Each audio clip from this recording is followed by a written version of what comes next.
ایک ایسا صندوق جس کی طاقت کو کوئی بھی چیلنج نہیں کر سکتا تھا۔ جس قوم کے پاس یہ صندوق ہوتا وہ دنیا کی فاتح قوم رہتی۔ یہ صندوق اتنا مضبوط تھا کہ اپنے مقابل آنے والی طاقتور ترین قوموں کو بھی گھٹنے ٹیکنے پر مجبور کر دیتا۔ یہ ایک بہت ہی خاص باکس تھا۔ لوگ اب بھی اسے حاصل کرنے کے لیے دیوانے ہوتے ہیں، خاص طور پر یہودی قوم۔ ناظرین، آج کی ویڈیو میں ہم قرآن میں موجود ایک صندوق کے بارے میں جانیں گے جسے عہد کا صندوق کہا جاتا ہے۔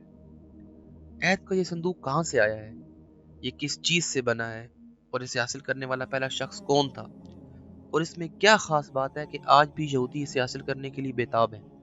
ان تمام سوالات کے جوابات ہم قرآن و حدیث کی روشنی میں جاننے کی کوشش کریں گے۔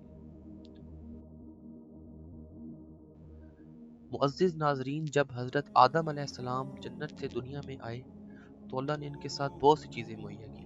ان چیزوں میں ایک خاص صندوق تھا جسے عہد کا صندوق کہا جاتا تھا، جو سب سے پہلے حضرت آدم علیہ السلام کو دیا گیا۔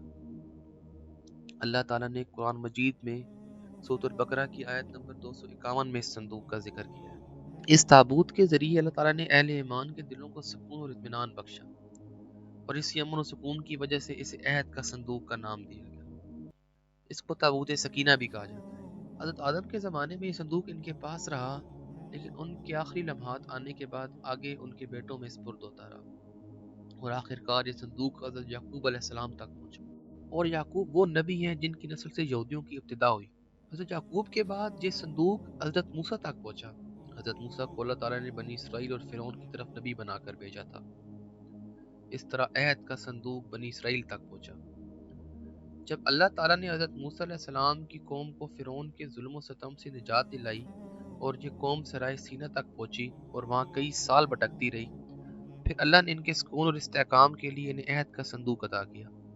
اس دوران حضرت موسیٰ علیہ السلام نے اس مقام پر اپنی عبادت کے لیے خیمہ لگایا۔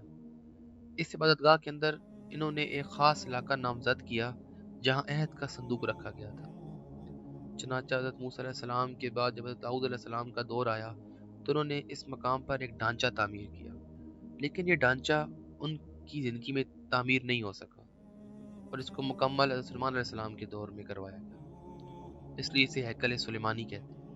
اور آج مسجد الاقصیٰ ٹھیک اسی جگہ پر موجود ہے جہاں پہ ہیکل سلیمانی ہوا کرتا تھا۔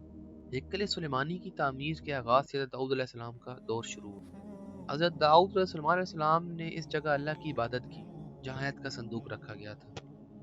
ہیکل سلیمانی کو جنات کی مدد سے بنایا گیا تھا۔ اس کے اندر قیمتی پتھر استعمال کیے گئے تھے۔ اس کی دیواریں سونے اور چاندی کے تختوں سے مزین تھی۔ ہیکل سلیمانی میں جہاں عہد کا صندوق رکھا گیا تھا اس مقام کو القدس کہا جاتا تھا۔ تو عہد کا صندوق ہزاروں سال تک بنی اسرائیل کے پاس رہا۔ چونکہ اس کا تعلق بہت سے عظیم انبیاء سے تھا، اس لیے یہ انتہائی مقدس اور بابرکت تھا۔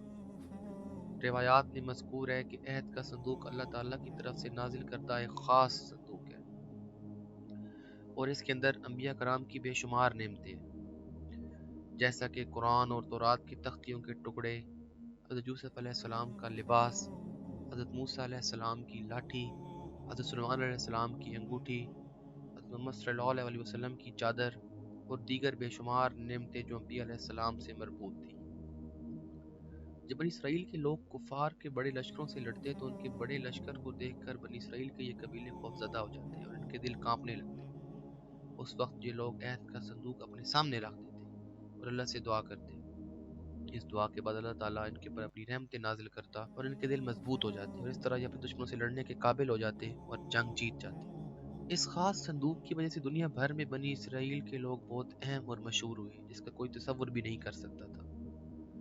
لیکن یہود اور بنی اسرائیل کے لوگ خوش قسمت نہیں تھے، کیونکہ وہ ایسے کام کرتے رہے جن سے اللہ ناخوش ہوا، اور انہوں نے بہت گناہ کیے۔ اس قوم کی رہنمائی کے لیے اللہ تعالیٰ نے بہت سے نبی بھیجے، لیکن ہر دور میں یہ قوم اللہ کی نافرمان ثابت ہوئی۔ جب یہ قوم غلط کام کرنے سے باز نہ آئی تو اللہ تعالیٰ نے ان کو سخت سزا دی۔ اس وقت موجود قوموں کے سرداروں نے بنی اسرائیل پر حملہ کیا اور وہ عہد کا صندوق اپنے ساتھ لے گئے۔ انہوں نے اس مبارک صندوق کی بے عزتی کی اور اسے گندے اور کچرے کے ڈھیر میں پھینک دیا۔ لیکن جیسے انہوں نے عہد کے صندوق کی بے عزتی کی تو اللہ تعالیٰ نے اپنے غضب میں ان پر عذاب نازل کیا اور انہیں طرح طرح کی بیماری میں مبتلا کیا، جس سے وہ لوگ مرنے لگے اور ان کے بڑے بڑے شہر مٹنے لگے۔